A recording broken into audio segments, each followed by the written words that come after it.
Sloppy Spoilers with your host, DT2.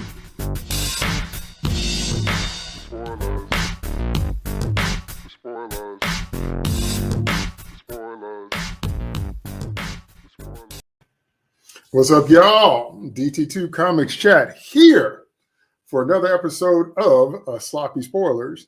And we're doing something tonight that is going to prove to be very fascinating because we all have different perspectives on it in terms of understanding the background material or approaching it fresh based on what we're looking at right now. And so I can't wait to jump into it. So let me introduce my co-host. Welcome to David Nemesis Howard, the man in the chair. What's up? Hey, man? What's going on, everybody? Glad to be here. Looking forward to talking about this. I have not read this before, so this is very interesting for me. So I'm looking forward to getting into it. Cool. Welcome to Dr. Steve, Shade Wing Sellers. What's up, Dr. Steve? Well, the wheel of time turns and turns. I will say it was really interesting that they decided to do this particular series. I had read the books, or at least I've read at least over half of the books. Keep in mind that there are 14 novels, and that they are all 1,000-page door stoppers. So you can be forgiven to not have read all of them. But while it was a long time ago, I do remember quite a bit of it. And so I think it'll be interesting to compare my memories of the series with what they are doing with the show now. So it should be fun. Welcome to Jeff, Dr. Faye Bracey. What's up, Bracey? What? I'm not the only doctor in the house anymore? What's up? Nope. I will say I'm looking forward to getting Steve's perspective because, like Nemesis, this is a new, fresh thing for me. I've never gotten into the wheel of time, so I came at this like a tabula rasa, a complete blank slate. I will say, if you're offering me 14 books that are 1,000 pages each, you better be offering Salvation or the Kingdom of Heaven or something, because that's a lot of commitment. That justifies the page length. I'll just say that. Yeah, that's a lot of reading. That's a lot of writing. Although you have a co-author on the last 3 novels I read. Right, because Jordan died beforehand. So Brandon Sanderson finished it based on the notes that Jordan left. Ooh, Brandon Sanderson. Nice.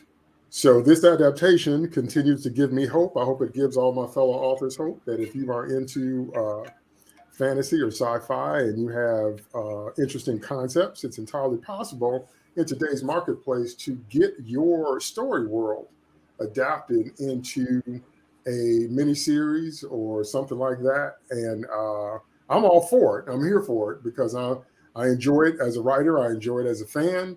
I enjoyed talking about it with my buds. There's just so many things that are available nowadays that are much closer to authors on different levels than have ever been true in the past. And so if for that reason alone, I'm excited to dive into it because, again, it gives us all hope. So Steve has the most knowledge from the novels.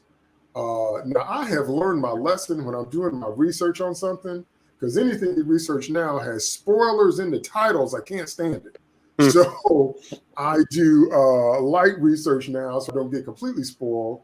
And then I depend on my colleagues, whoever has strong information based on past experience or if they've read the novels or Jeff is always able to tell us about the actual techniques for the painting and the camera angles and the lore, especially of sci-fi horror. So we all are coming from different perspectives. So I'll start off with mine and then I'll throw it out there. I love high fantasy. I do believe it's my favorite genre. It's kind of tied with sci-fi horror or sci-fi action because I'm a hardcore Aliens and Predator fan and Terminator fan.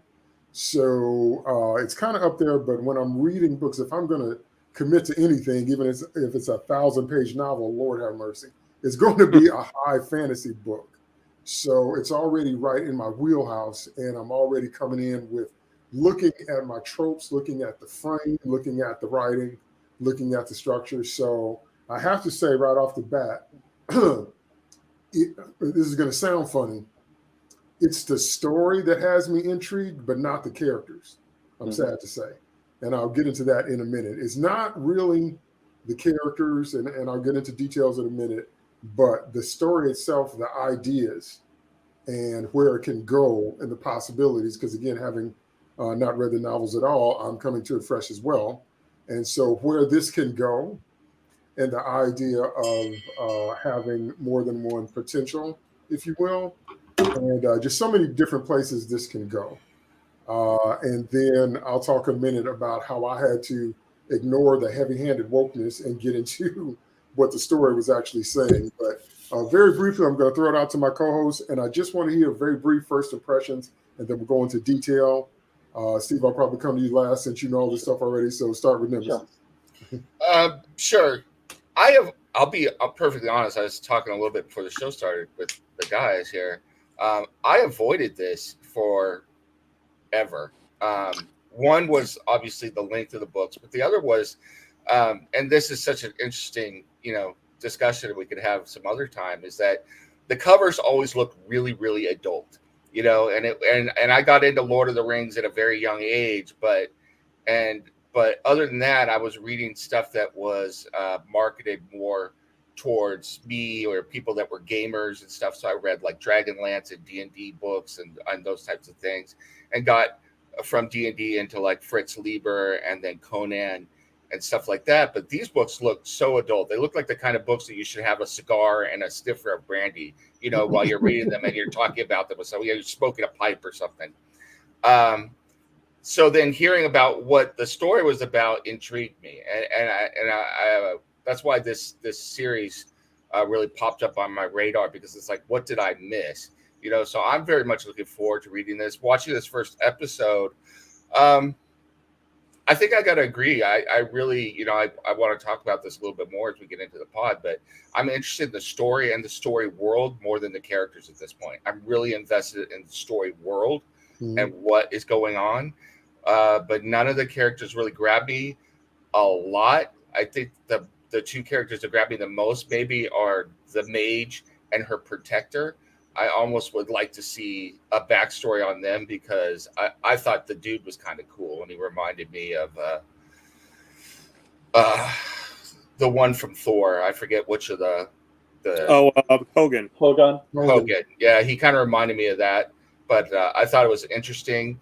And whatever is going on with those swords, I wanted to know more about that as well. So I thought that was kind of cool. But I agree with your statement there. So I'm looking forward to watching this series and seeing where it goes. A scar, a snifter of brandy, and an eye patch. Yeah, there you go. That's what qualifies you like that. 1, 2, this character, the Mage's protector, is who Romulus Legolas was trying to be in Star Trek Picard. He just fell fairly short. This is what I think they were going for, but no. Bracy, initial impressions. Yeah, I will say just off that comment that I know Romulan Legolas was supposed to be like the young kid and all that, but this guy has so much more gravitas to him. And I'll agree with Nemesis. These two characters were the most interesting characters to me, although I honestly can't remember anybody's name, and I just watched the doggone thing. Yeah, unfortunately, most of the characters, the principals didn't really grab me. They all feel fairly generic. It's a little CW in that respect, a little daytime soap opera. The mysterious, potentially dangerous characters between the sorceress and her badass guardian are clearly the most interesting characters. And I did like the setup that they set it up with the sisterhood, and you don't know if they're benevolent or sinister, but the way they treat the first gentleman they encounter comes off as being very sinister. So I like that setup. And then by the end, you find out like, oh, like, we're here to help you. We need you, that sort of thing. But again, it's more of the setting of the world that's interesting. Because you've got potentially 6 main characters by the looks of things, and I'm only focusing on 2. Another thing I realized I found interesting was when they started describing the philosophy of the Wheel of Time, I immediately latched on that idea. Oh, this is a very Eastern idea, and you're putting it into a sort of a Western medieval setting. And the same thing with thinking about the women as a source of power, again, are things that go to, different areas than I'm used to in fantasy. A lot of fantasy is based off of Western mythology, that great tradition, from England and, and Russia and Germany and, the Norse mythologies, all those things is so ingrained in our culture. So I was really on board for that, seeing where they're going to take this thing, especially if they are going to build this sort of a matriarchal society and power base. I'm on board to see where that's going because that's new and different, especially again in a more Western style setting. But I just wish the characters were a little bit more there, a little bit more interesting. Because I was like, I can kind of take them and leave them at this point. And that Asian character's name is interesting too. He's was it Lon Mondragoran. Yeah, that's pretty cool. Yeah, it was cool. I thought that the guy who was kind of a little bit of a rogue who protected his sisters had some potential. Matt, yeah. I think he's the best of the younger characters. Yeah, he does. He does have more potential. What do you got going on with having read the books with what you see in this first episode? From what I can see, it looks like a loose adaptation of Eye of the World, which is the first book, or at least somewhere around the first 100 or so pages of that book. The first part of the book really kind of deals with the two rivers, like establishing the village there, and then the Trollocs coming in, as we saw, and destroying everything. Moraine and Lon coming in, the Aes Sedai and her warder coming in, and basically coming in to try to find the Dragon Reborn. The idea of the Dragon Reborn is very, very huge in this series. Basically, the idea is that he is someone who could either save the world or destroy it. He's somebody who is reincarnated from a character much, much earlier, like thousands of years earlier, named Luz Theron Telamon. And so his reincarnation is prophesied to come in and either save the world or doom it. And so you don't know who of these people yet is the Dragon Reborn. I do know who he is. I will not say who it is yet, but I do know who he is. And I will say that to me, this character, I'm hoping that they don't decide to change the identity of who the Dragon Reborn is, because especially if they give it to somebody who definitely is not, because I feel like that would absolutely ruin the entire arc that Jordan was going for.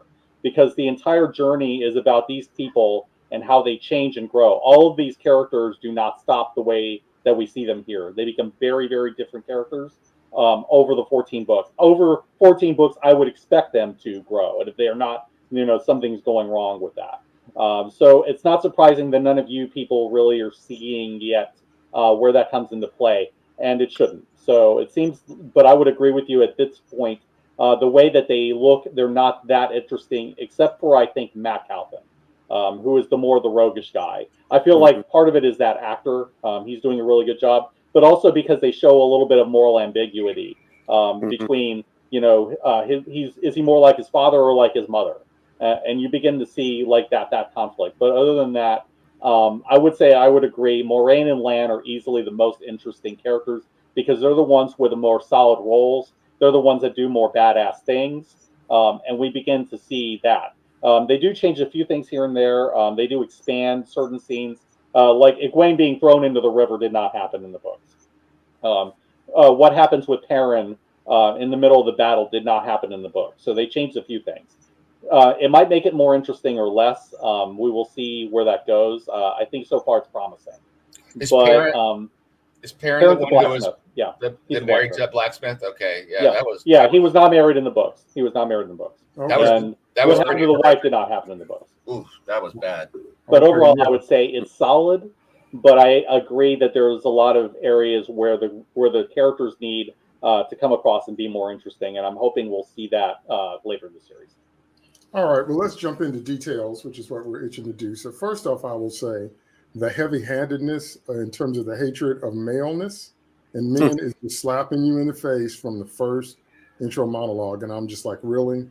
But I was like, I'm committed to watch this because we're going to pile on it. But I'm like, talking about the arrogance of thinking you could control this, you could control that. And women had to pick up the pieces and they're the saviors of society, of civilization, and blah, blah, blah, blah, blah.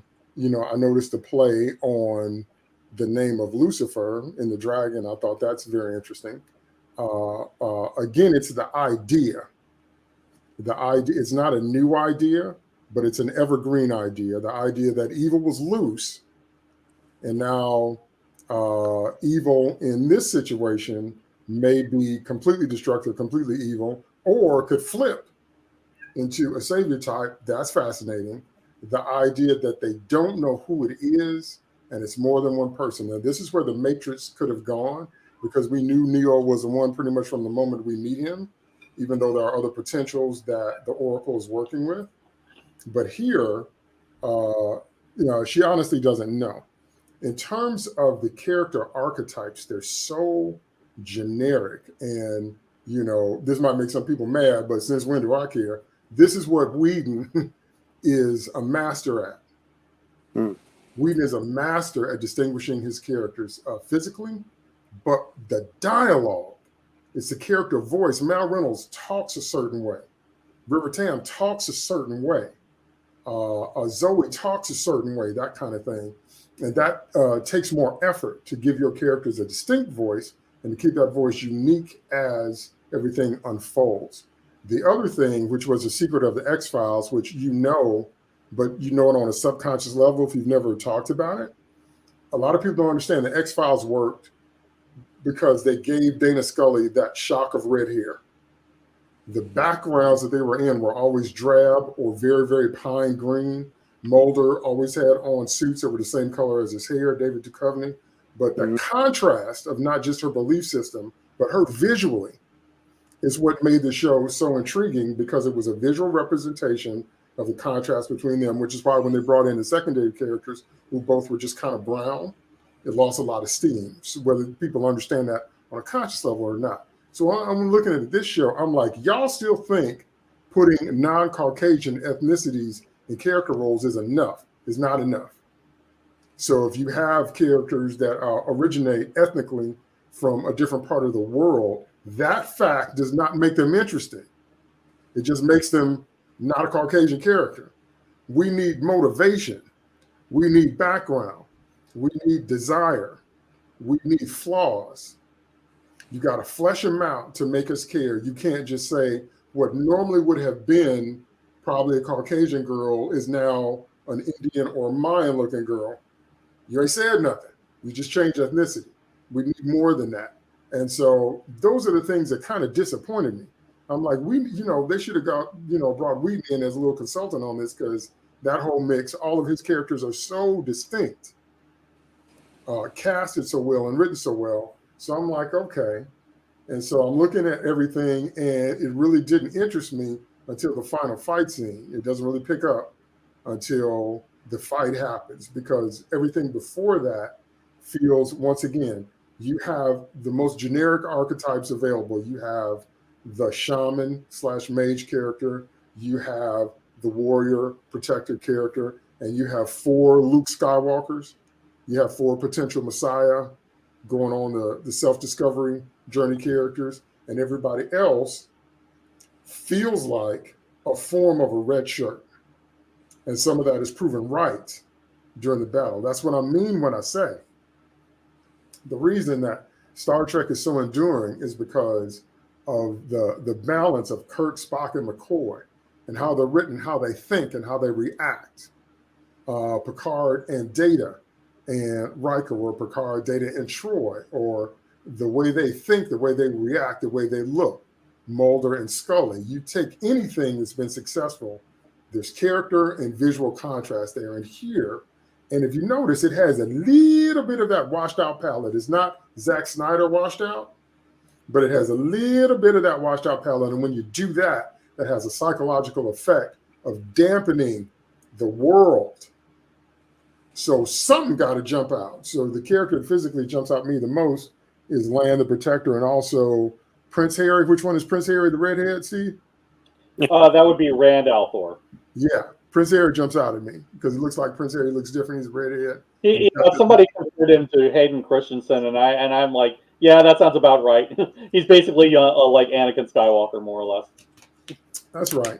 So let's talk briefly about everything I just mentioned. Let's talk about the visual look of the character and how you feel about, again, I don't have a problem with the ethnic mix. I have a problem with people thinking that alone is enough to make it interesting, because I don't believe that's true. We need the character fleshing. But let me hear what you think about the visuals and the casting and the way, did that draw your attention or no? Bracy, start first. Yeah, there's definitely some visuals that I liked a lot, but there's also a lot of it that feels, again, like some of these base characters feels pretty generic. And I know every single shot isn't going to be a cinematographer's masterpiece, that sort of thing. But I would argue there are ways to make even simple shots or mundane circumstances interesting if you're willing to put in a little bit of thought and effort into it. Now, the establishing shots were gorgeous. I Yes. love chase along the cliffside, and then the shot later on that pans out along those several spires, pylon-like spires. Those were all pretty interesting. I like the framing of the action sequences. There was a couple of times during the final fight where I felt like they got a little too shaky cam with the action because I did want to see more, and that was mostly whenever they're doing the magic. It's a TV show, so it's a TV budget, so the CGI isn't great, and I understand that, and I can appreciate it for what it is. But I felt like some of the shots were a little wobbly on purpose to maybe hide that a little bit, because when you don't have good CGI, you'll do all sorts of things to obfuscate things a little bit. Like you'll put the monster in darkness with like one strong light source, and maybe it's raining on it.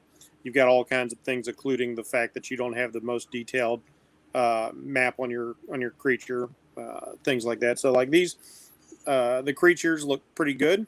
I liked them a lot, but like I said, the magic when they're it felt like to hide some of the practical effects of like the cables yanking and the explosions and things. It got a little too Bourne series for me in some of those, but a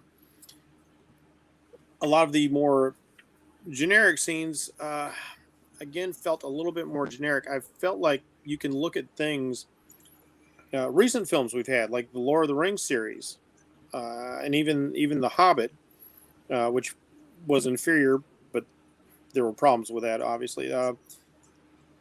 Where you got the eye of Peter Jackson. He manages to take even simple scenes, and he really knew how to focus on elements, even in these quiet scenes. And I felt like a little bit more of that could have been done. It wasn't awful. It wasn't bad. It was just kind of like a lot of this stuff struck me as like I'm going to say it didn't stand out. The stuff that stood out so much that I couldn't help but notice it.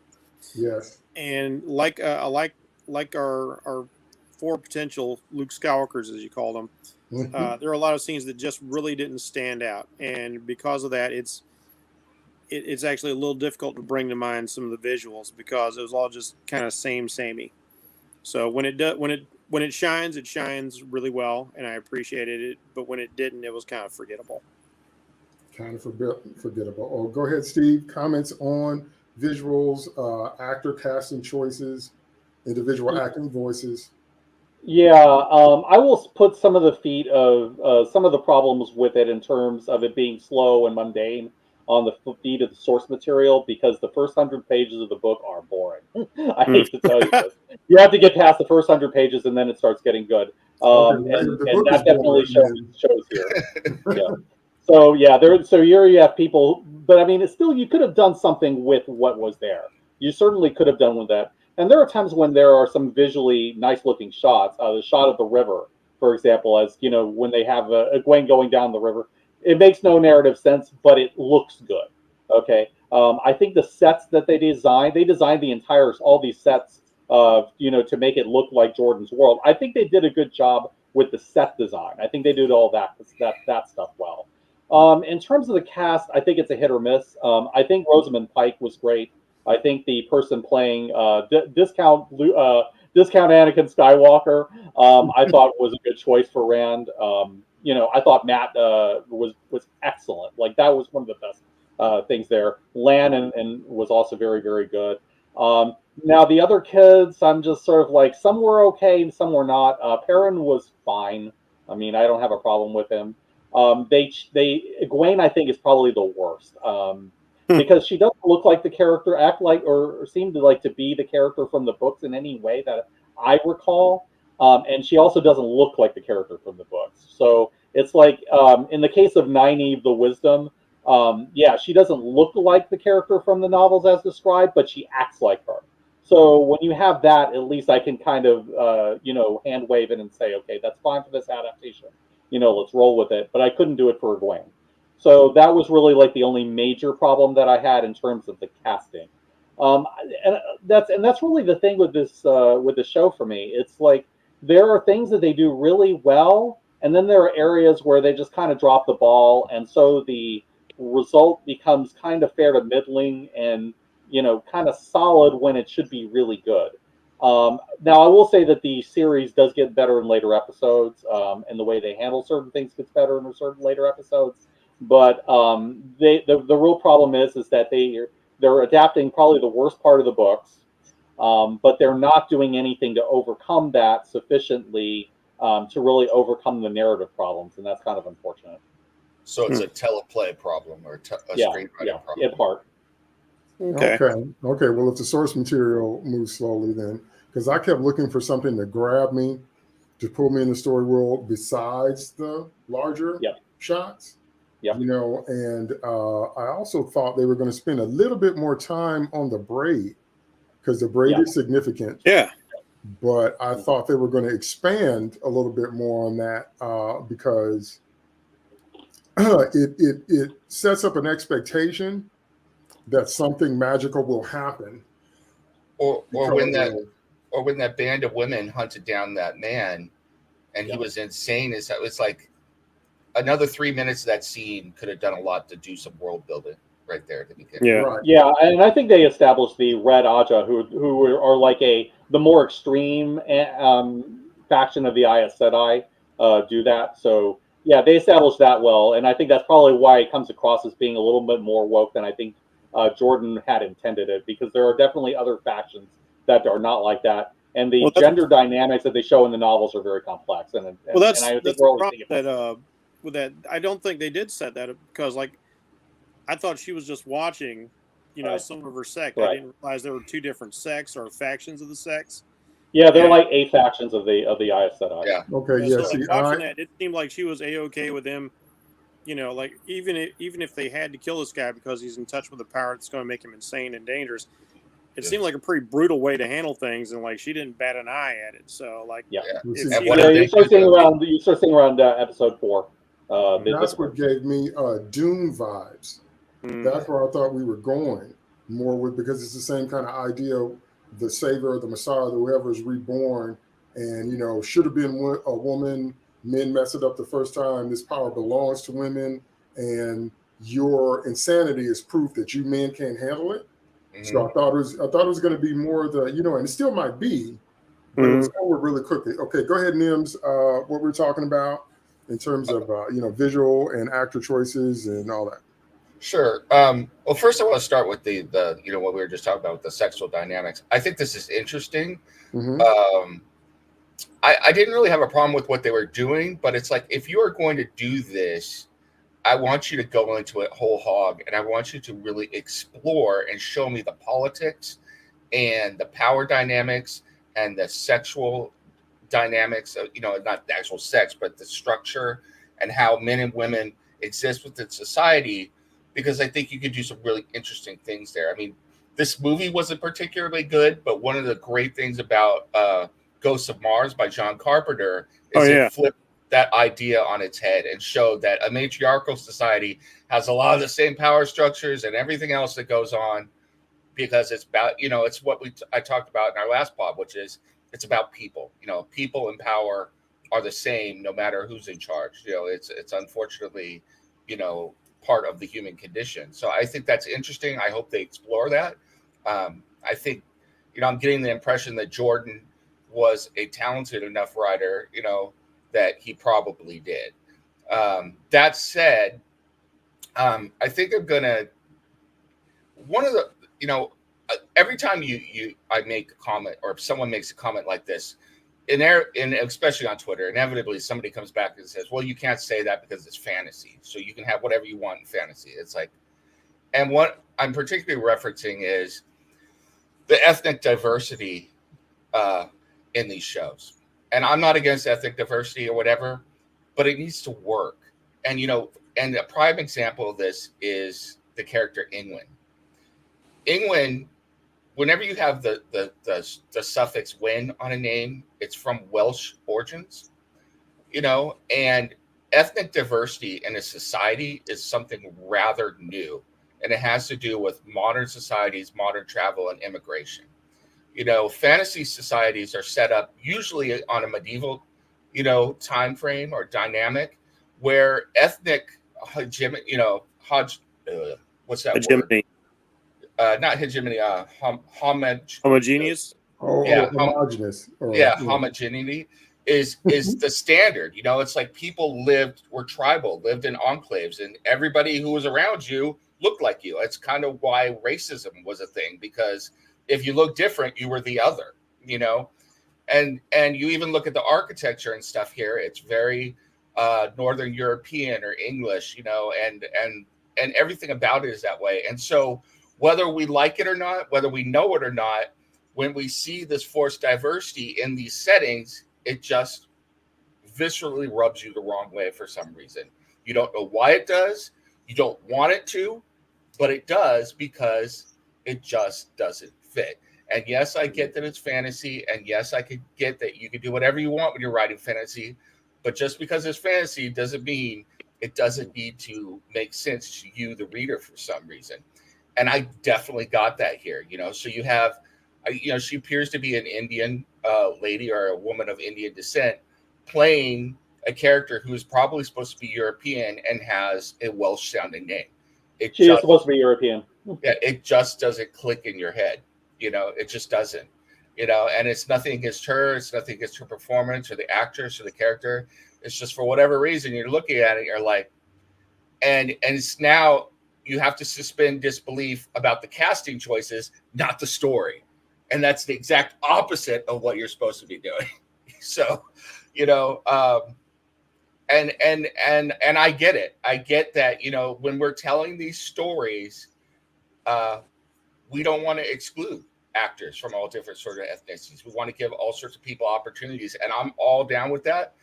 But if you're going to do that, you either need to choose different stories, or as a screenwriter, you need to make a reason why you have a village with all these different ethnicities in and make us believe it, because just dumping them into the source material doesn't work. It just doesn't work. Okay. And you have to consciously ignore that. I will say that there is one character who could have gotten away with that, and they didn't change him. I don't want to get into too much because one of the characters has a background where one of his parents is basically fantasy Islamic.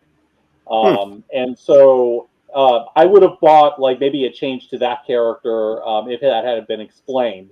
But that's the one of the characters they didn't change. So it just kind of makes me laugh.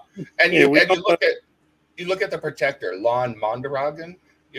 He comes from what we presume is a cosmopolitan place far away with a mysterious mage. He's got this strange sounding name, Mondaragan. Him as he is on screen, I didn't question it for a moment. I was fine with it. And I don't know what he is in the book. I don't care what he is in the book. So it's like, these are the things I think you need to think about and either adapt the source material so that you can have what you want to do, or you need to make appropriate casting choices. Okay, well, Michael Cera with the name Shaka Zulu. People are going to notice. Oh my God! No, you didn't say Michael Cera. Don't get me started. Yes, I did. Don't get me started. Don't get me started on Michael Cera and Eisenberg. Don't get me started. I'm using DT's bleach on the eyes. Yeah, that's right. So let me address that again. I say it all the time, but it bears repeating here. What Nemesis is talking about is actually a spiritual principle. So you can't get away from it. So people that don't believe in spiritual principles, like spiritual things aren't real, I always challenge them with concepts like love or hope. or belief, because they're all real, but they're not physical. Mhm. And what I mean by that is human behavior comes in at least two parts, more than two, but at least two. There's what you do, and then there's the spirit you do it in. You can't bit more erase the spirit of a thing than you can erase the physicality of a thing, because there's a scent, there's a smell, there's a tone when something is done. It's part of being a human being. You breathe life into something, and when you breathe life into something, whatever spirit you did it in is on that thing, whether you like it or not, because that's the way life itself works.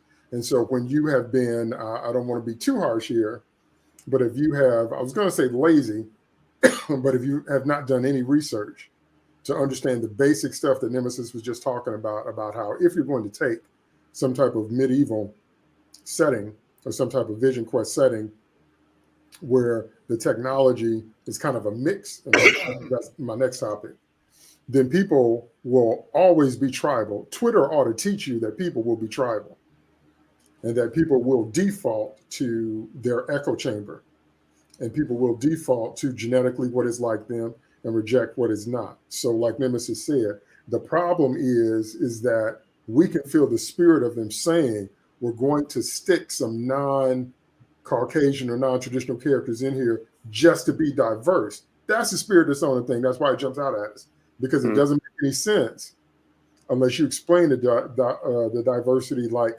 some tribes had to migrate, or somebody got captured, like somebody's daughter got captured and, you know, she had an arranged marriage and that's why they're there, or there was an ancient war and a bunch of kings made a treaty by saying, you know, that's very, very common in anything Western, a lot of Greek stuff where, you know, you marry my daughter off, I'll marry your daughter off or whatever. And there'll be peace in our kingdoms because our daughters are now the queen.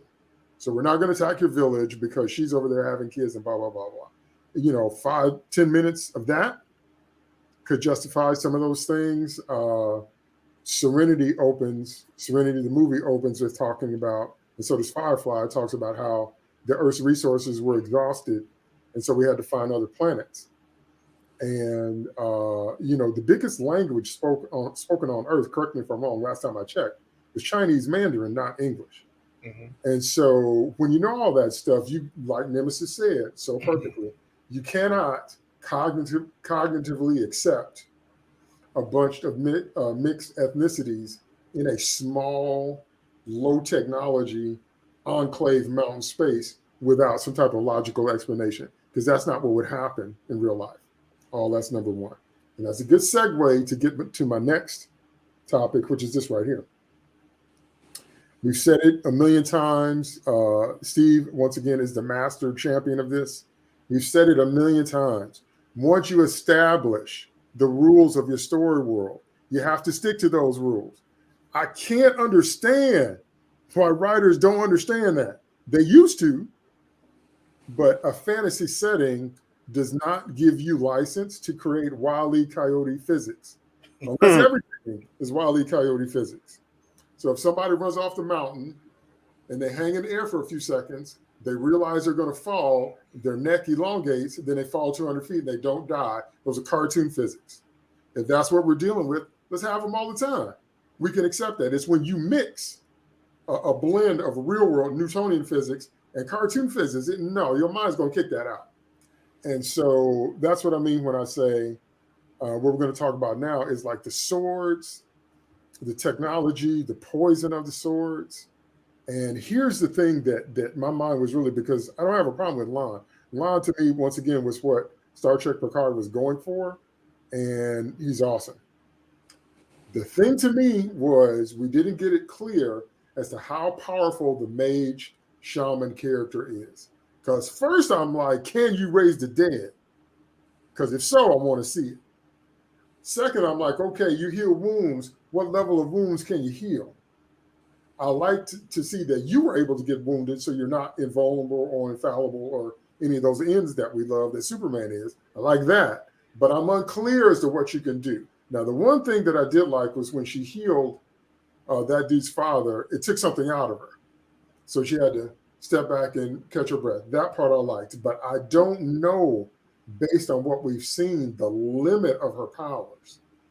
I like that I don't know about those swords because I want to see more. Every sword got a little close up on the hilt. That means they're significant. I love that. That drew me in. I want to see that some more. But you know, doing your Scarlet Witch thing, and you know, you're calling on the light and all this different kind of stuff is happening. I have no idea what that power level is. So again, my point here is that if you establish the rules of your story world, you got to stick to them. So I want to hear you guys' thoughts about that. Do you think they established things well? And Steve, no spoilers. What would you have done differently? And are you as interested in the swords as I am? Start with Bracing. Definitely the swords. It's like you said. It goes back to Chekhov's gun. It goes back to Hitchcock. It goes back to any kind of good visual storytelling, especially visual storytelling, because we see something. And if everything in the frame is important, if you're going to show it in the frame, it's important for one reason or another. Just like you talked about, like last time we were talking about Dune, I was talking about the visual language of film.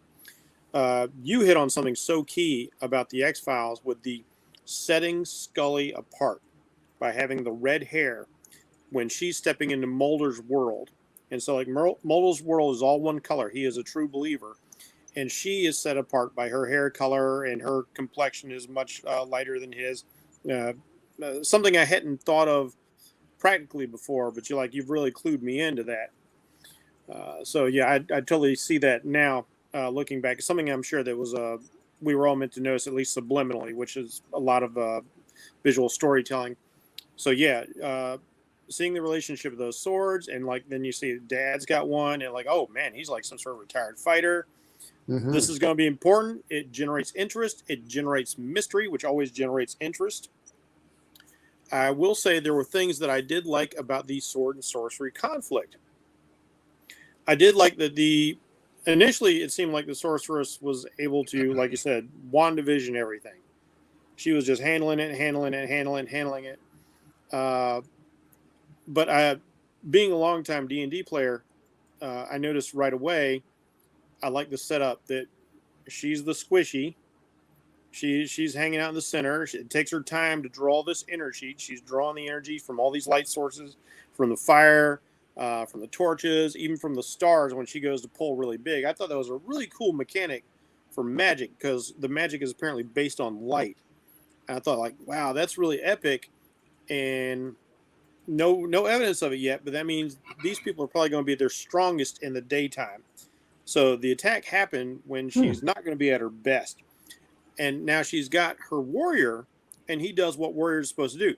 You protect the blaster, you protect the glass cannon, and he's doing an admirable job of that. So I love that D&D mechanic I could see there of, like, you know, your fighters up front taking all the hits, and your sorcerers in the background throwing their fireballs or lightning bolts, all that sort of thing. For a while there, it did feel like she was kind of limitless, but then she started to get weary, which was nice to see. Mm-hmm. And she did take a hit, which lets you know, like, okay, her magic isn't totally vulnerable. Because I kept thinking, because I'm a D&D player, like, somebody needs to start throwing arrows out. Somebody needs to start chucking spears, throwing axes, doing things like that. You know, if you can't get past her bodyguard, you need to make sure things get past her bodyguard. And there's way more of them. You can attack her from all sorts of angles, but, you know, it's a narrative thing, so there's always going to be a bit of plot armor. Now, having seen her heal a wound and describe how these creatures have slathered their weapons in poison, I would have liked to have seen that wound take more out of her. I would have liked to have seen her have to take a moment to heal herself before she pulled out her big Kamehameha strike. So that would have been nice. And so that created a little bit of dissonance for me, as like, okay, if all the weapons are poison, you need to show that. You need to show that she's got to deal with it. And, you know, like, maybe the guy says, like, you know, like, I'll buy you as much time as I can, you know, like, you know, she heals herself, and then it's like a last ditch effort. And, you know, she's able to kind of save the day a bit, but it has to cost her a little bit more. And I did like the visual shot is when she's pulled out all the stops and she's yanked all the important boulders, stones out of the surrounding buildings, that she collapses and the building behind her collapses. Very nice visual framing. Really love that. And it did show that her magic is not without limits, that it does take something out of her, or the wound was taking something out of her at the time. And I just wish there would have been a little bit more clarity there. I do like the idea of like the creatures having poison weapons, and it was funny because I'm thinking as I'm watching it, these guys are so brutish and so nasty and so so very orc or ogre, that type of creature. And I keep thinking, because I'm also a dungeon master, like, oh, these guys, they should be slathering the weapons in excrement to make them even more damaging. And like when the guy presses blade into his father, I was thinking like, oh man, like what if he's got like horse poop on this? That's gonna be really bad for Dad, and he's had that wound all night. And then it turns like, hey, I was right. I like it when people are thinking that sort of way, because that has happened in our own history. The Not the Viet Cong. dude sword. Oh, dude, like the Viet Cong, they wouldn't just set up like bamboo punji stakes. They would dip them in manure to make them extra lethal. The jungle's already lethal enough with potential infection and things like, so why not make it more? And I like that extra bit of grit. I really like that they had things like that in the story, even if they just have their own sort of poison that these creatures use. So I do think that they set up the magic system. I'm beginning to get a feel for it. I would like a little bit deeper explanation, but I think I was able to draw enough from the visual language of the scene that it's satisfying enough for the moment, and hopefully that will get explored in greater detail as we go. All right, Steve, your thoughts on the rules of the world, the magic we saw, and thanks to Bracy, now we got doo-doo swords on the mind. So we're always bringing it. Well, Jordan didn't spend 2 tours of duty in Vietnam, so he probably would have known about that. Every good story needs a doo-doo sword. So, as far as the way that the rules of the world go and the way that those are described, I think the books do a much better job, and you really are only kind of seeing like very surface elements of it, of how the pattern works and how the source works and all these sorts of things. I think you're going to find those out gradually, a little bit more over through the series, but for now it's okay. I would say that it gives you just enough to get a sense of, okay, they're drawing on elements to a certain extent. There are limits to this. We do find out a little bit later how the healing works a little bit more, and we see that reflected with the wound. For example, the Aes Sedai cannot heal themselves; they need to get another member of the order to heal someone else. So their ability is they can heal others at their own expense, but they cannot heal themselves. And so we see that in this episode because Moiraine takes a pretty big hit and she can't heal it, but we see that she's able to heal others to a certain extent at her own cost. So all the spells that she's casting eventually do take a toll on her gradually over these episodes, and I have to say that's shown quite well. I don't have a problem with that. Like you, I really like the whole big cataclysmic thing at the end with the fight with the Trollocs, where the building collapses as she does. I think that was just really well done. I like the dance, almost the dance that she and Lan have in battle. You can definitely tell that they're used to working together. There is a sense of teamwork, and there's a sense of artistry with the way that she casts the spells, with the way that Lan is swinging his sword, and all of these other things, where you can tell that they've worked together for a long time, and that teamwork is what makes the difference between all of these Trollocs that are basically a bunch of thugs and are not really thinking through their actions. They're just wildly swinging their axes and whatnot. I think that stylistic difference with the way that they fight was shown quite well. The swords, I will say that Rand's sword particularly has significance, and I like that they have the shot of the bird on the blade when the father gives him the blade. I'm like, yeah, that's right. That's right, straight out of the books. I'm like, no problem with that. That it is a sword that has meaning, and it will, I think, have some significance in the later books, if I remember correctly. So yeah, that was established very well. So yeah, I would say like a lot of those visual elements and the combat and all of that is well done, but you can definitely tell that they're very skimming the surface of what this magic system is capable of, because it is actually fairly complex the way that Jordan describes it, and it's kind of hard to get in a 50-minute episode of any TV show, especially with the depth that we see with that. So, just things like, the factions of the Aes Sedai, we don't get to see that, even after 4 episodes, in the way that I would have liked to see it. But with what we get, I think it gets the narrative across well enough, and I think it seems to be understandable enough if you don't know anything about the system. And if you know a certain amount about it, you'll kind of see that and say, yeah, they're reasonably true to that. All right, Nims, what do you think? Rules in the Magic World, weapons, doo-doo swords. I'm going to start with the swords. The doo-doo swords thing, yeah, I agree with Jeff. I mean, I knew about the punjies. I mean, that's why, for instance, glass bullets are illegal. Another dirty trick that people do. There's all sorts of stuff that you could do like that, and it's just the ways people find to kill each other is never ending. I thought the sword were interesting. I thought it's interesting that they all have, the best swords are Eastern looking swords. I thought I want to know what's behind that. I thought that Rand's sword, definitely I could see some significance there. For me personally, of the 4 characters that could be the dragon, maybe we've been dealing with writer's code too long, or I've been writing too much lately, but I thought it was quite obvious who was foreshadowed to be the dragon and who it's going to end up being. I don't know, maybe I'll be wrong, but I thought out of the 4, it was clear who's going to end up being the dragon. And I'll just leave it at that. Getting onto the magic, definitely I agree with Jeff on the whole squishies part. I love that. It's part of D&D. It's, it's even part of online gaming where you have the tank, the scrapper, you have, the guy who does the damage but is more vulnerable. The only thing that I think I would have changed is that I really like this idea of, if you are going to commit to using magic, you leave yourself vulnerable. And she was still able to move around and duck under an attack and things like that. I think the best example I've ever seen where magic just is not, if you are in close combat where magic is not an option because it takes too much concentration and energy and focus to do it in combat and you could end up getting killed, is the Darini series by Captain Kurtz, where basically everybody in there, even the mages, you have to be trained as a fighter as well if you're going to be in combat, because there really is no way for you to do magic in the chaos of close quarters combat.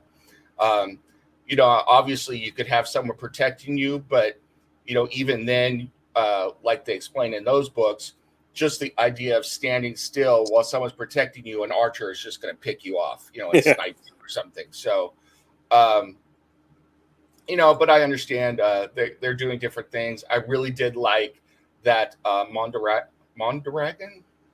I keep wanting to say Mondragon. Lon is protecting her. They're working in tandem. I think that was wonderful.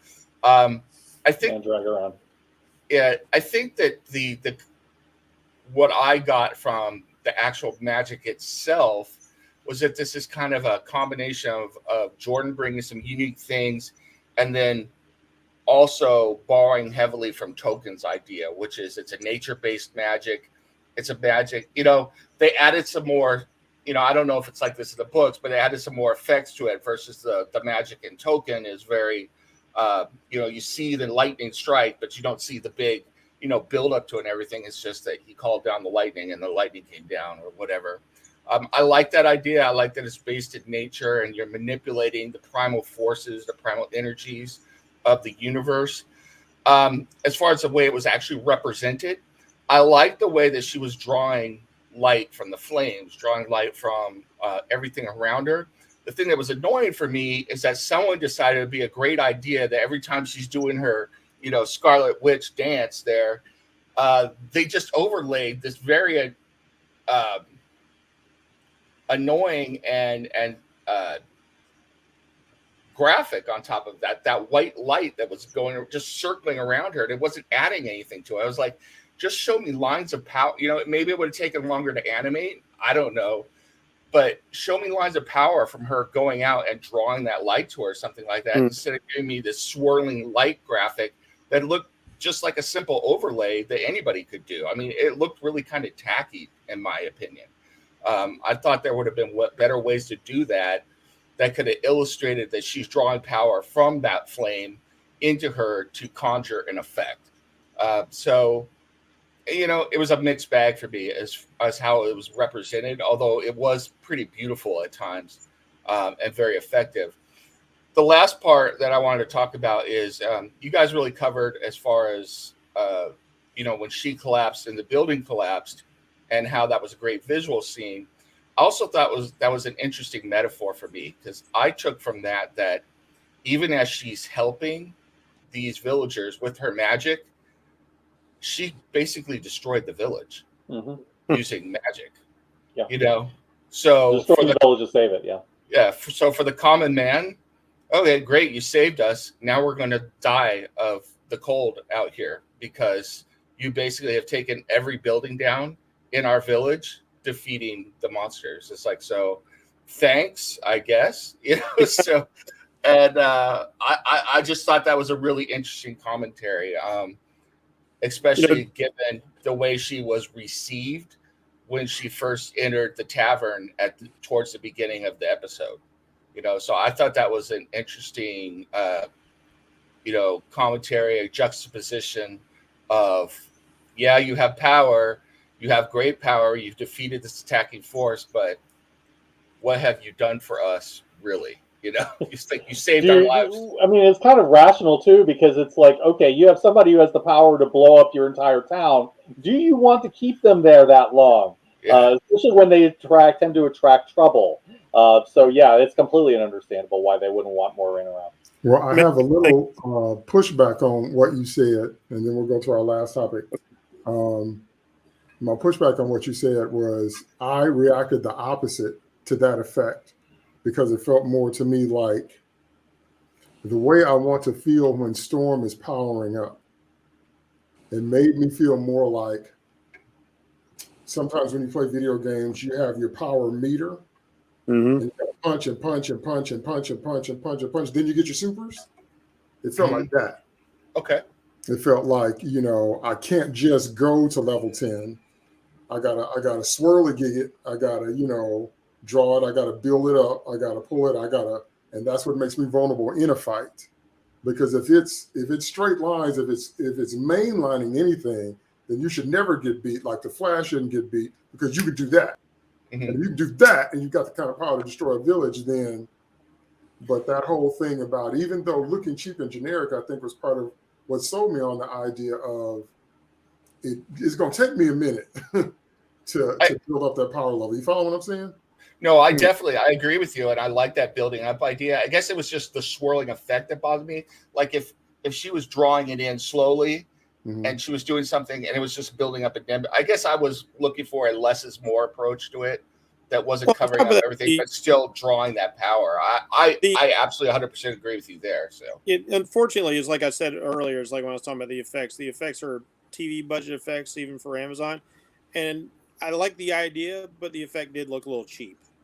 Yeah, and I hated it because sometimes it just ended up obscuring the actor. I guess that's the point I was trying to get us. And it's personal preference, but as far as the actual idea that you're conveying about her having to build up to level 10, couldn't agree with you more. I like that a lot. You can't just go from, 1 to 10 and just be like phenomenal power all of a sudden. I like that idea. And it builds into this idea that the reason mages are vulnerable in combat and why it's not advisable for a mage to enter into the chaos of close combat, because if you're standing there drawing power in, you're a sitting duck, So, which is why you have to have a protector. That's why it connected for me. Let's go to our last topic, then we'll wrap up because it's just an hour show. Because we're talking about visuals and subliminals. If a character begins to glow, your mind assumes they're about to rip something that can destroy half the village. So whenever you use that kind of effect, when the actual glow comes, you can't have a literal glow up, and then you throw your Hadouken fireball, and it's just kind of can't have that. When the light comes up, something is finna happen that's on a Nova scale. That's just kind of what you associate with that kind of thing happening with the character. So that's another reason it didn't bother me, because she stayed looking the same. The minute she starts to glow, I'm like, you finna wipe out everybody. Cyclops does that, Storm does that, Sunboy does that, Human Torch does that. It's just that kind of thing, at least for me. Okay, last topic, and then we'll wrap up. The thing I liked the most was the final fight, but there were some very particular things where they went against type, and I loved it. Here's my first thing. My first thing is there was so many of them. Most of the time, when you're dealing with the attack of the evil, villainous orc types, there's like 20. So, you know, they're vicious, they're bad or whatever, but boom, boom, boom, boom, boom, and it's over. Not this time. This time they were everywhere you turn. And they, even though they were animalistic, they were also intelligent because they taunted them. Like you get a flag on, you know, NFL if you did what they did, you know, like, oh, taunting. Defense number 54, because they were like, they stood there and looked at them and snarled, which is something that feral creatures don't do. Feral creatures, when they snarl, it's because they're about to close in and eat. But with souls and with higher levels of intelligence say, we about to take y'all apart like morsels. And they did that. And they just kept coming and kept coming. And I love that. I love it, because very rarely do you see that all the way back to Batman 66.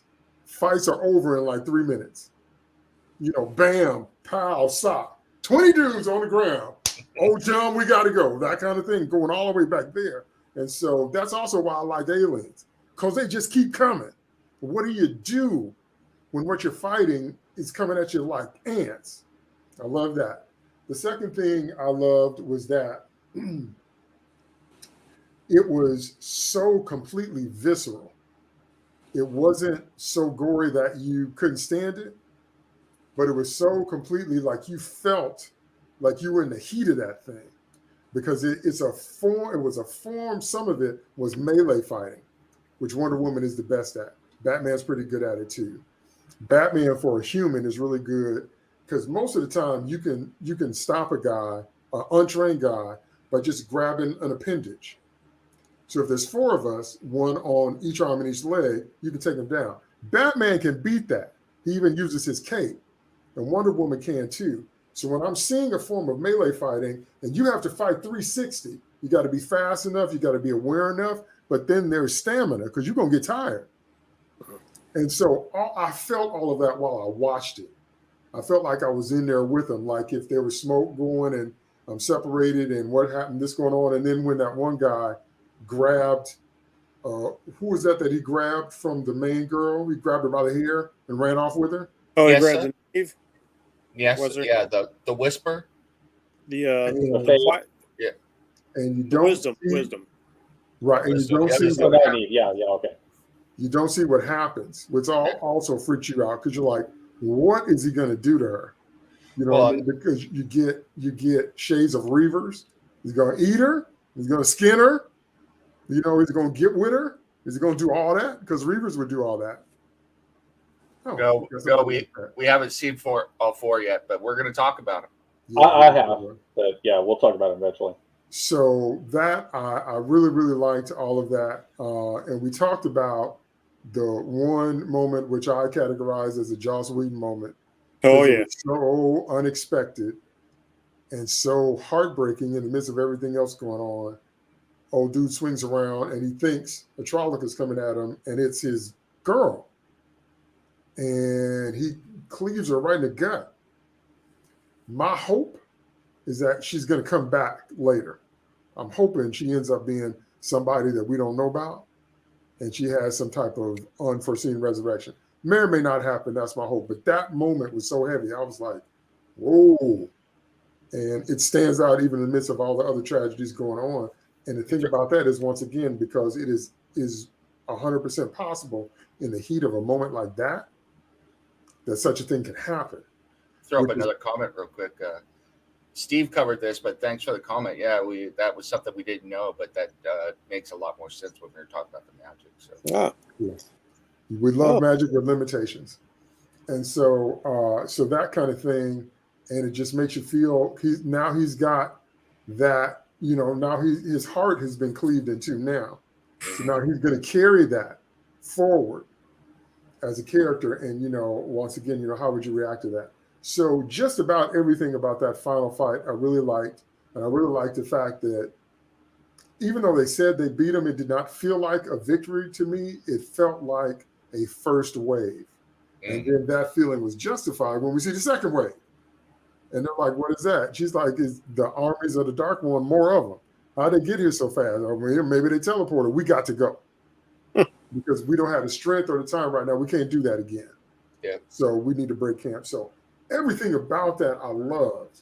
And there's enough mystery in what I saw on the screen to make me want to see what happens next. But again, that's the story, not necessarily the characters. So let's talk about that final fight and we'll wrap up. Steve, go first.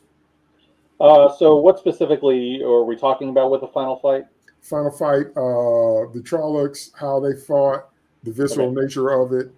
Okay. I wanted to kind of start off with one thing that, with the part I like the least, which is how they actually set up the fight.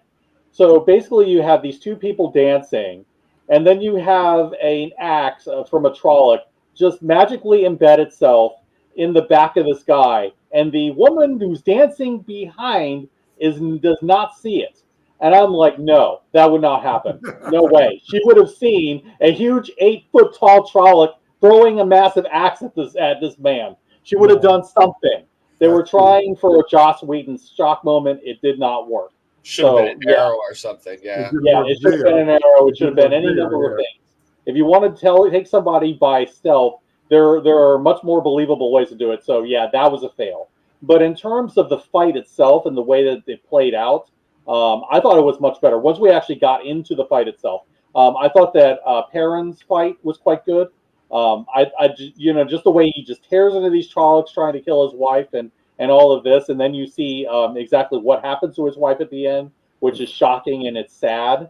Those moments are handled really well. I thought Matt, trying to run to save his sisters. I mean, that really showed, the best of him, because up to this point, he's, kind of a scoundrel. But we start seeing that he actually does care about people, or at least about certain people. And so we get to see that little heroic moment from him that shows that, yeah, this is a hero in the making. And we're going to see that in the upcoming episodes. Great. Those kinds of things. Now the bit with Nynaeve, I know what happens. I was a little disappointed in some respects with the way that it was handled, but we'll talk about that if we ever get to that episode. So I'm not going to really get into that. And then the fight between Rand and his father versus the Trolloc that went into there, I thought that was really well done. And again, we talked about the swan on the sword. I thought that all that stuff was really, really well done.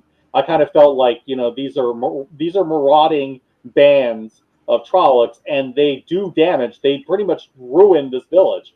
And so you begin to see by the end why they have to leave, because you're seeing the damage that the Dragon Reborn is doing just by being there, and how much damage the Aes Sedai are doing just by being there. And so by the end of this, you see that there are huge stakes. This is what happens to the world if you fail.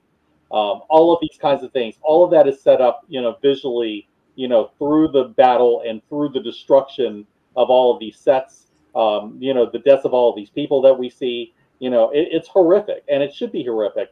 And it was written by a man who knew war pretty well, and I think that comes across in the adaptation pretty well. It's just that the way that they set it up, and the way that that guy died, just to establish the Trollocs were there, was just kind of a blown opportunity. But everything else was good. What's really funny to me is how these Trollocs, it just feels like a play on the word troll, because they're basically orcs and trolls blended together. But anyway, go ahead, Bracy. Final fight. Likes, dislikes. All right. Unlike Steve, I did like the shock start to the fight. Although when I was watching it, and I imagine like you're dancing with your partner, like you're focused. You're making eye contact. There's a sort of dance etiquette. You don't want to like be whatever. I'm dancing with you. I don't really care about you because the love of my life, we're not going to be together, that sort of thing.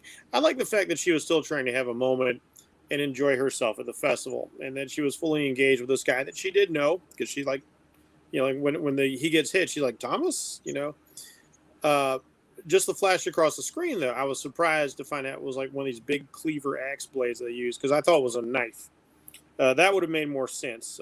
You could throw that a lot more stealthy than like a big overhand toss. If he had thrown that thing like that, the tip of the blade wouldn't be sticking out of his sternum. It would have cleaved him in two.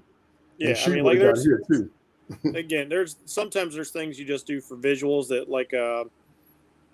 that you do just for the visual element of it. Like I was watching like a breakdown of Jurassic Park FX, and when the T-Rex first comes out, he's stomping on the road, and there are these big splashes of mud, but there's not really any puddles.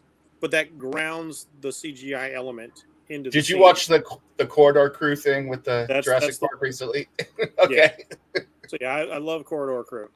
Yeah. So yeah, I understand elements like that, and so like I get it. Like if you're gonna get hit with something, it's kind of cool to see part of it popping out of the chest, even if it isn't long enough to actually do that, or if it's not shaped in a way to do that. It's all just part of that visual language of a certain type of storytelling. So I did like the kind of the shock and awe impact of the start of the fight. Now I didn't know that Jordan, because I've never read the series, I've never got involved with the author. I didn't know that he was very familiar with war, like say Tolkien and whatnot. And it seems that they paid attention to that in this, because one of the most important things about this whole fight setup is the visceral nature of it. And I really got into this aspect of what you call the fog of war. War is a very disorienting thing. Like DT, you're talking about, you've got a 360 environment. You're going to get tired. Your adrenaline's pumping, which means your senses are kind of hyper-focused, but they get narrow. And so they did a great job of showing that whenever they weren't kind of shaky camming on some of the magic. I thought the rest of that stuff, the fighting that was going on, looked very convincingly realistic. I also liked the martial techniques I was seeing between the brutality of the Trollocs, who were just power hitters, baseball swinging, and that's all they need, because they're fighting a bunch of villagers.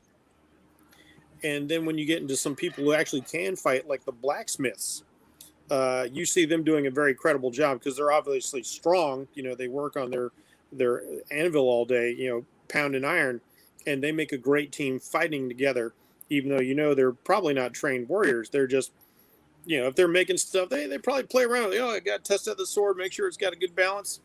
And so I bought them as a couple, fighting so well against one of the Trollocs. And that was, again, another heartbreaking scene, even though we didn't get enough time with his wife. That could have been much more impactful if you had a Joss Whedon sort of thing, where like Joss loves to build up a character and then kill him. So like he doesn't just stab you in the heart. He twists the friggin' knife and he cuts your heart out with it, and then shows it to you like, Kali Almeda, all that whole thing. But it still hurt, because like we've gotten to know the husband at least a little bit. And when he swings around, because he doesn't know, he can't focus on his wife all the time. There's this clatter, this noise.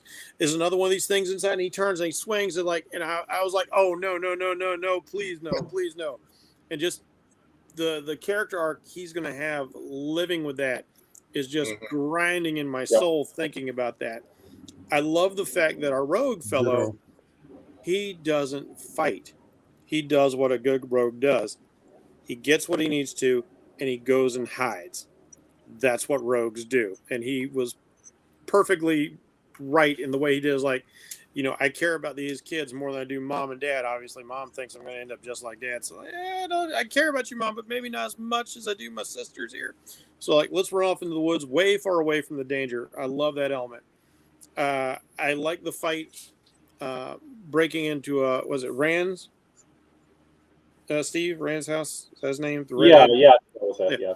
Breaking into his house, and they're obviously experienced outdoorsmen. Then you find out his dad's an ex-warrior, and the fight there, and it shows how tough these creatures are, because they've taken multiple hits from the blacksmith family, and now we see this trained warrior even if his best days are behind him, he throws several cuts on this thing and still isn't able to take it down. Now, this sets apart our Wizard Warrior combo because, like Dad, maybe he's 5th level, 8th level, maybe the blacksmiths, maybe they're 3rd level. These guys are like 15th level, and we see it because they are fighting with style. And, he is taking heads off and limbs off and belly cutting people wide open with single hits. Whereas we've seen other capable people take multiple shots to take these Trollocs down. I love seeing that. I love seeing this scale of power between people, and it makes sense. And thank goodness that the Trollocs weren't wearing armor, because one of my biggest pet peeves in any medieval fantasy movie is a guy runs up with a sword and hits you and you fall dead as if you were like a samurai wearing a silk kimono. No, we're wearing armor. Armor is meant to stop those weapons, or at least keep you from dying from one blow. Like, if you're going to kill them in one shot, hit them in the head, take off an arm so they bleed out, something like that. So I really like that these things just relied on their gigantic robustness, but it didn't matter in the hands of a master because he was just going to town. So I that's another thing I loved about it. But and that was something else, like you said, DT. When he went and reported to her, he said, like, "Oh, Moraine, I think there's at least a dozen of them." Oh, yeah, I think there's maybe 60 of them. What a shock that was! It subverted my expectation in a delightful way, because it became like an endurance battle, wave after wave after wave. And then, as you say, you find out, oh, coming down the hills, oh, there's at least 300. This is far from over. And the last thing that really kind of came home about all this is we'd set up what an idyllic little place this was. You've got this little community, and Moraine's like, you can't hide away from the world anymore. It's like, yeah, we can. You people in the world came and invaded us. But that's kind of the point at this point. I'm sure there's a lot of people who faced war who never wanted to come to their shores, their town, their community, anything like that. And because the average person just wants to be left alone. And that's what these people in this village were. They are the average people. They just want to be left alone. But sometimes bigger events in the world come to you, and then you're forced to deal with it. And even a victory, as we've seen, is not a victory when you think of how many people have died and how many buildings were burnt or fell due to the magic that occurred there. It looked like a bombed out ruin. It looked like London after some of the V2 rocket bombings. And I hope that they were pulling from Jordan's background, because they really sold me on all that. So I can only give that part of the show the highest of marks. Exceedingly well done. Well, it's what I call Sarah Connor syndrome. Because you got caught up in something and it came at you too fast and you're in over your head and you're freaking out, but you got to keep it moving because something deadly is chasing you. Yeah. You don't know why and you don't like it, but too bad, so sad you don't have an option, because if you stay still, you're going to die. So I love that on the run exposition. Okay, Nims, final thoughts about the final fight. Yeah, I'm just going to wrap this part up. I think you guys hit on a lot of the story elements and everything. So I'm going to hit on one practical consideration that I really liked, and then the general nature of the fight itself. So practically, you talked about a little already where she gets dragged off by the hair. I love this. I'd love to see this more in war movies and fantasy and stuff like this. This is why most soldiers have short hair. Why the Roman soldiers, it was a regulation that you had to have short hair or shaved head. Why most MMA fighters have short hair, because hair is a vulnerability, especially in close combat. So if you are fighting in close combat, you're grabbing, you're scuffling, you're doing these things. It's why Conan with long hair doesn't make any sense, because the first thing you're going to do is you're going to grab his hair and you got control of his head and you're yanking him around and doing stuff. And it doesn't matter how strong you are. If you start pulling on someone's long hair, they're going where you want them to go. So I like that. I like incorporating that. I think I would like to see that more. So I thought that was a very nice touch there. And it was just a horrible visual too, because you see this woman being dragged off by a monster by her hair. I mean, it hits you right in the gut. So speaking of gut, you guys hit on the word visceral a lot. Very apt word. To use a phrase, though, the thing I liked about this fight was that it was a fight for survival. You know, you'll see, you know, sometimes you see fights between trained soldiers in a setting like fencing or something, and that's basically an unchoreographed dance, you know, a martial art display. And then you'll have fights between professional soldiers where it's more brutal, but still it's professional soldiers doing things that they've trained for. And then you have something like this, which is brutal. It is visceral, like you said, and there are no rules. And you saw that in this fight, and I definitely appreciated that. These villagers were being faced with, I think I saw one of the Trollocs eating somebody. You know, they there's didn't show a couple it, of but scenes where they're chewing on people. you know, they're attacking, and these villagers, you saw that in the fight. They had no choice but to defend themselves with everything they had. You picked up a log, you picked up a stick, you picked up a spoon if you had it. You didn't matter what it was. You beat on them with your fists. They are fighting not just to win a battle; they're fighting to stay alive. You know, this was self-defense at its lowest common denominator. You know, it's like you have no choice. There is not an option for you to negotiate your way out of this. There is not an option for you to get away. You know, at this point, they're stuck. You know, so you either fight and win, or you're dead and probably possibly being eaten. You know, I mean, it doesn't get more visceral and basic than that. And I think that this fight and the fight choreography really got that across. There were numerous instances, and I'll name two off the top of my head. One was where the ladies had grabbed pitchforks, you know, and came at that one character, and they're just stabbing with pitchforks. And it's like, yeah, it was a girl power moment, but it was a real girl power moment because everybody has to grab whatever weapon they can find and defend this town. Because if you don't, you, your husband, your brother, your children are all going to be dead, you know. So everybody is fighting to survive. And when do women become really, really tough? When their families are threatened, and that was definitely the case here. It made perfect sense. And then the other case was in, you know, that very powerful fight scene with the blacksmiths. You know, the female blacksmith eventually gets pinned up against the wall. She loses her weapon, and she's just grabbing at whatever she can get to stab at this creature. She's beating it with her fist. She eventually grabs whatever it is she got. I don't even know what it was. It was just so fast. But she's just doing everything she can just to stay alive. I mean, you felt the desperation and will to live in that moment, you know, and that's a very, very real, very raw emotion. And it came across really, really well. So much so that you are just, when she dies at the hands of her husband, sloppy spoiler, sorry, by accident, you're just like, oh my God, this woman just a few moments ago was just desperately doing everything she could to survive, overcame, only to be done in by an accident. And it's not his fault because he's all keyed up and attacking anything that moves at this point. And it's just, it hits you right there, you know, right in the gut and right in the heart. And it was earned.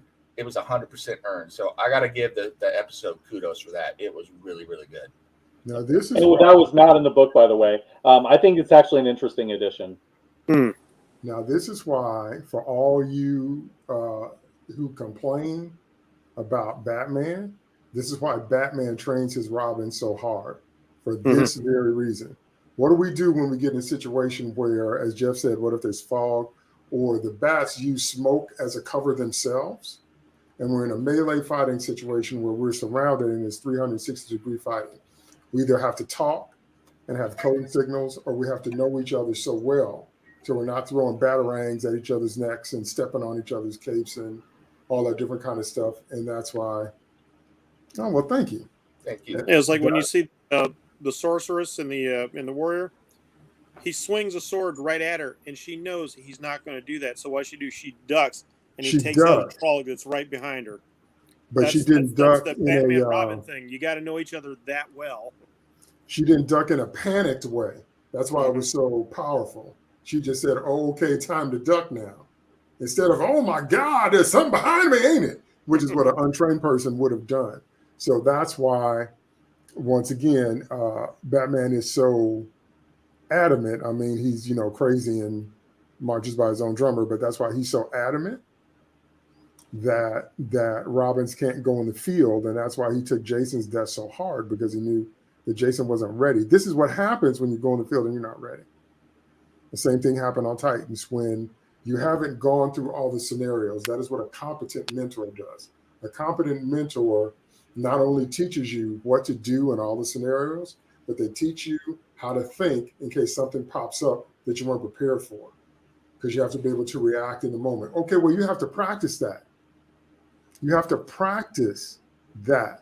And so that's why Batman doesn't get thrown off buildings and die, because he's practiced turning in midair, shooting his grapple gun, and taking his 200-pound plus body and swinging it on one arm. And Bruce, before he suited up, mapped out Gotham and learned every nook and cranny of the city, as well, because he found out in Court of Owls, as well as everything from the air on the rooftops. That's what happens when you're meticulous and when you're a genius and when you're a workaholic. And if you ever wonder where a lot of your money goes to the Department of Defense, as far as the money gets to soldiers, this is where it goes. Because soldiers are constantly training in as real an environment as they can, so that when they are in actual combat, they have already done it 1,000 times, and so do it without having to think about it. It's a natural reaction. So. Yeah, it's That's just like exactly. a few of us here have practiced as martial arts before. It's the same principle. We don't practice these things in kata just to be able to do kata. It's training muscle memory so it becomes a reflex when you need it. That's right. And that's right. And that's another reason, and I'm going to end it here. That's another reason Peter Parker has so many mistakes. He relies on his instincts and his speed, but you got to think. Remember in the first X-Men, I think it was Rogue that asked, why do you train to fight if you have powers? The Cyclops was in a situation in close quarters where his I-beams weren't going to help him that much. So he fought. The Cyclops was like, that's why. And we see what happens when whenever Peter's spider sense gets dulled, he gets his butt whooped. Yeah. Because he's not trained. He's not trained. So I'm bringing all that comic book stuff up to emphasize the realness of this scene and why we all feel it on so many different levels. And like everybody said, the excellence of that final fight to draw you in, make you feel it, emotional moments, just everything about it. That was really, really well done. And that's what propelled me to want to see the next episode. So we're going to call it right there. I want to say thanks so much to my colleagues. Thank you so much, Nemesis. No problem. Great discussion as always. Thank you so much, Bracy. Always a pleasure to be here, man. Thank you so much, Steve. Oh, thank you. Really been kind of fun talking about these books and about this story. So I'm kind of glad to see more of these things, and I hope we get to see more fantasy series made like this, because so far I would say it's a solid start to a promising series. Cool. Absolutely. So next time we're going to check out episode 2, and we're going to give you our thoughts on that. So thanks for everybody that watched us live. Thanks for everybody that's watching on the replay. Don't forget to check out the other videos on the Comic Crusaders website, because we have a lot of different material. And our crew will see you next time on the next episode of Sloppy Spoilers. Spoilers.